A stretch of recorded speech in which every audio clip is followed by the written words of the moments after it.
ఎందుకంటే చక్కగా ఈ పక్కనే దుర్గం చెరువు ఉంది కదా, తీసేస్తే పోద్ది అని అనుకునేవాళ్ళు కూడా ఉండొచ్చు. అనుకోవటం గురించి మనం మాట్లాడద్దు. లెట్ దెమ్ అనుకోవటం వాళ్ళ వంతు, పడటం మన వంతు అనుకుందాం. కానీ వీటన్నిటినీ చూసేవాడు ఒకడు ఉన్నాడు అనుకోవటం మన వంతు, మన అందరి వంతు. కాబట్టి వీ డీ అవర్ జాబ్. భగవద్గీతలో చెప్పినప్పుడు మన పని మనం చేసుకుంటూ వెళ్ళిపోతాం. ఆ రిజల్ట్ ఏది రావాలో ఏది కావాలో ఆ పరమేశ్వరుడికి తెలుసు.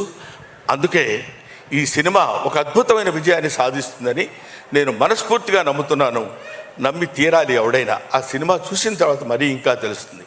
ముఖ్యంగా come to the artistic points. ముందుగా మోహన్ బాబు గారి గురించి చెప్పాలి. మోహన్ బాబు గారు చాలా గొప్పవాడండి, మంచి నటుడు. ఏడు సేవలేవా అంటాడు ఎవరో నీకు చెప్తుంటే. మాకు తెలియదా ఆ విషయం, నువ్వు చెప్పాలని.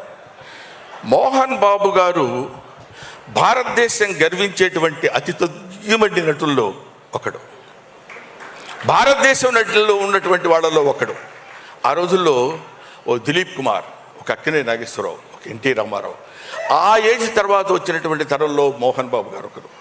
ఏమయ్యా నిన్ను హైదరాబాద్ నుంచి పొగిడించుకోవడం కోసం పిలిచాడా ఆయన మీరు అడగొచ్చు. చొక్కా పట్టుకుని అడిగినా నేను చెప్పే పాయింట్ ఒకటే, ఒక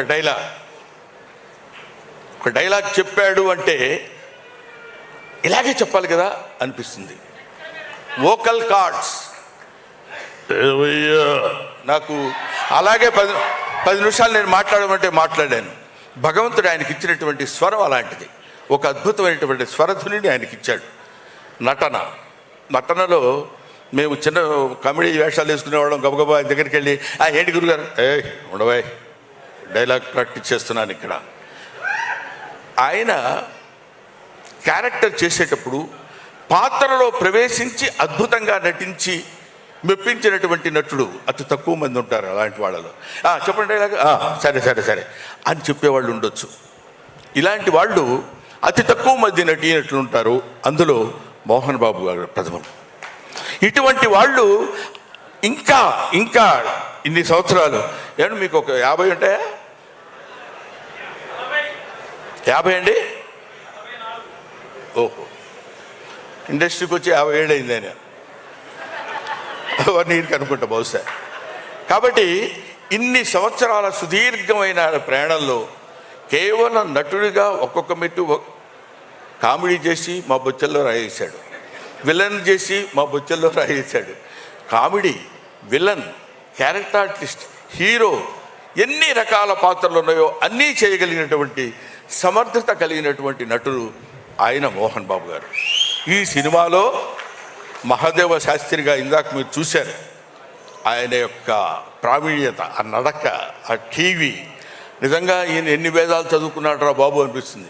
విడిగా ఆయన చదువుకోవాలి, మనకు తెలుసు అది.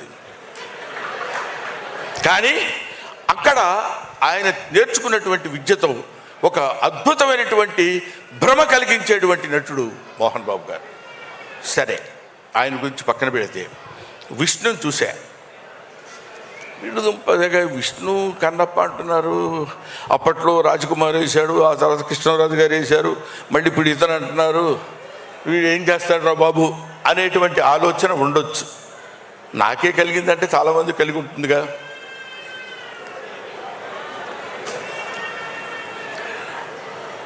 విష్ణు యాక్ట్ చేసేటప్పుడు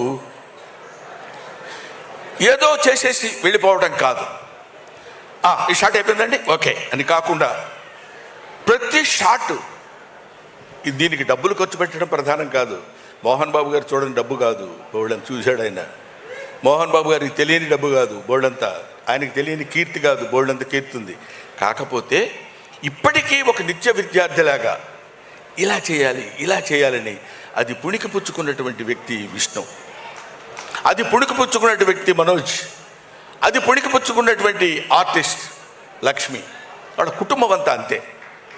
వాళ్ళు నటించే ముఖ్యంగా ఈ సినిమాలో, కన్నప్ప సినిమాలో విష్ణుబాబు ప్రతి షాట్కి వెళ్ళి అది చూసుకుని బాగుంది, ఫైట్ ఇది బాగుంటుంది, ఇది ఇక్కడ బాగుంటుంది, గ్రాఫిక్స్ ఏదో మధ్యలో బాగాలేదు అది ఇది అన్నారు. కాదు, అమెరికా వెళ్ళిపోయి కూర్చుంటాను, గ్రాఫిక్స్ దాని పీక్స్ ఎంతవరకు ఉందో అంతవరకు విఎఫ్ఎక్స్ చేసి తీసుకొచ్చినటువంటి ప్రొడ్యూసర్ మోహన్ బాబుని పేరే కానీ producer come hero that is Vishnu.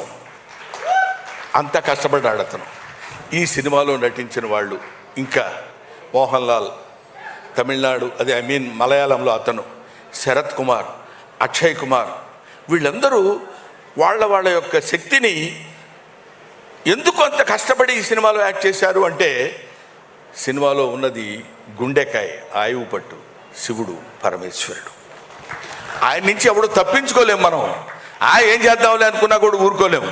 కాబట్టి అటువంటి నటీనట్లు పోతే, అన్నా నువ్వు కూడా వాళ్ళ గురించి చెప్తావు కానీ మేము కూడా యాక్ట్ చేశాం కదా అన్నా అని మన రఘు, మన Saptagiri Raghubabu is versatile artist. మన శివబాలాజీ, ముఖేష్ ఋషి గురించి మనం చెప్పేదే ఉంది. ఈ సచే అంటే ఆయన ఒక ఇందాక అమ్మాయి చెప్పినట్టు స్క్రీన్ మీదకి వస్తే భయంకరంగా ఉంటాడు, బాబోయ్ వీడేంట్రా అన్నట్టు. ఆ తర్వాత అంత సాఫ్ట్ మ్యాన్, అంత ఇది అద్భుతమైనటువంటి నటీనటుల యొక్క కలయిక. ఇక్కడ ఉన్న వాళ్ళ పేర్లే మనం చెప్పుకుంటున్నాం.